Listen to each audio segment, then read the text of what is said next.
Hello बच्चों, कैसे हो आप सब। आई होप आप सब अच्छे होंगे।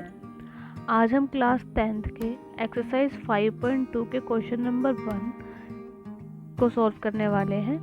इस वीडियो में मैं क्वेश्चन नंबर 1 के पार्ट 4 और पार्ट 5 को सॉल्व करूँगी। तो चलिए स्टार्ट करते हैं। क्वेश्चन नंबर 1 के पार्ट 4 में आपको ए दिया हुआ है, आपको डी दिया हुआ है, आपको ए एन दिया हुआ है और आपको एन की वैल्यू को निकालना है। तो चलिए जो जो दिया है वो हम लिख लेते हैं पहले। पार्ट नंबर 4, ए हमको दिया हुआ है -18.9, डी दिया हुआ है 2.5 और ए एन भी दिया हुआ है 3.6 और हमें वैल्यू निकालनी है एन की। तो हम वो वाला फॉर्मूला लगाएंगे, ए एन का फॉर्मूला लगाएंगे। तो ए एन का हम फॉर्मूला लगाते हैं। ए एन का फॉर्मूला होता है ए प्लस एन माइनस 1 डी। अब ए की वैल्यू हमें दी हुई है, ए की वैल्यू हमें दी हुई है तो उसको हम रख देंगे -18.9 प्लस एन की वैल्यू हमें नहीं दी है तो एन को हम एज इट इज़ ऐसा कैसे लिख देंगे। डी की वैल्यू दी हुई है 2.5 और ए एन की वैल्यू भी हमें दी गई है 3.6, तो ए एन की जगह पे भी हम 3.6 रख देंगे। ठीक है, अब इसको हम सॉल्व करते हैं।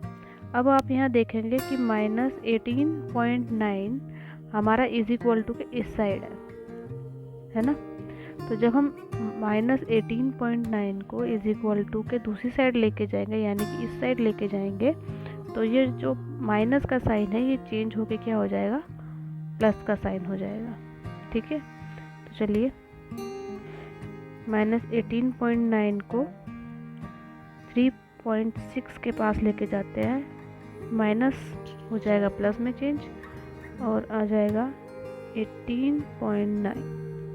बाकी जो बच गया इज इक्वल टू के दूसरी साइड उसको एज इट इज लिख देंगे n माइनस 1 और 2.5। अब 18.9 और 3.6 आपस में क्या कर देंगे, इनको प्लस कर देंगे। प्लस करने के बाद हमारा आता है 22.5 और इज इक्वल टू के दूसरी साइड है हमारा n माइनस 1 2.5। अब 2.5 जो है n-1 के साथ क्या है, मल्टीप्लाई में। किस में? मल्टीप्लाई में। तो जब ये मल्टीप्लाई की वैल्यू इज इक्वल टू के दूसरी साइड जाएगी तो क्या हो जाएगी, ये मल्टीप्लाई से डिवाइड में चेंज हो जाएगी, यानी कि ये 22.5 के नीचे आ जाएगी। डिवाइड मतलब नीचे आ जाएगी और दूसरी साइड हमारा क्या बच जाएगा, n-1 भी बच जाएगा अकेला।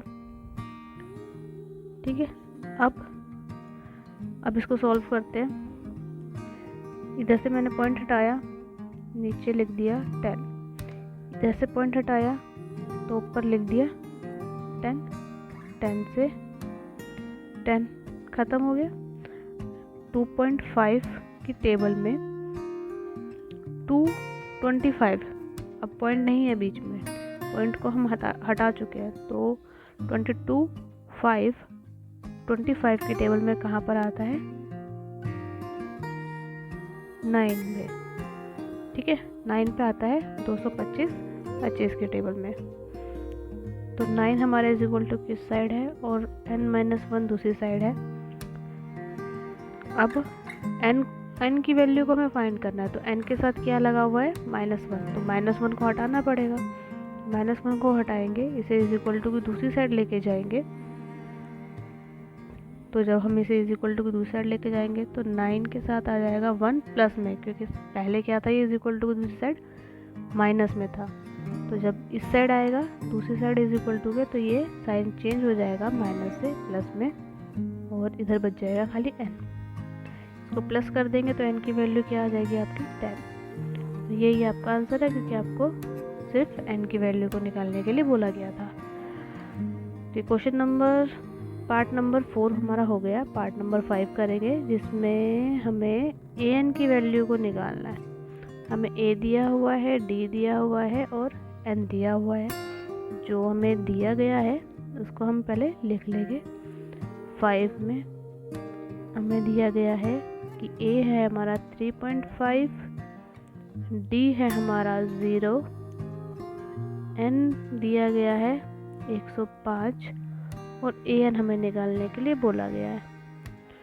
AN का फॉर्मूला लगाएंगे A plus N minus 1 D और वैल्यू को इसमें डाल देंगे। AN हमें निकालने के लिए बोला गया तो AN की जगह पे तो हमें कुछ रखना ही नहीं है। A की जगह पे रखना है 3.5, N की जगह पे 105 माइनस 1 और D की जगह पे 0। 3.5 माइनस करेंगे 105 में से 1 को माइनस करेंगे तो आ जाएगा हमारा 104। 104 को 0 से गुणा करना है। अब हम जानते हैं कि 0 को जब हम किसी भी वैल्यू से मल्टीप्लाई करते हैं तो वो उस वैल्यू को 0 किस में बदल देता है, 0 में ही बदल देता है। तो यानी कि जब हम 104 को 0 से मल्टीप्लाई करेंगे तो हमारा आंसर आ जाएगा 0। और 3.5 में जब हम 0 को प्लस करेंगे तो हमारा 3.5 ही आ जाएगा। यानी कि AN क्या आया हमारा, AN हमारा आया 3.5। यही हमारा आंसर है। तो हम क्वेश्चन नंबर 1 के पार्ट 4 और पार्ट 5 को इस वीडियो में कंप्लीट कर चुके हैं। आई होप आपको ये समझ में आया होगा। अगर आपको ये समझ में आया तो प्लीज़ मेरे चैनल को लाइक और सब्सक्राइब कीजिए ताकि मैं आपके लिए ऐसे ही और वीडियोस बनाती रहूँ। Thank you.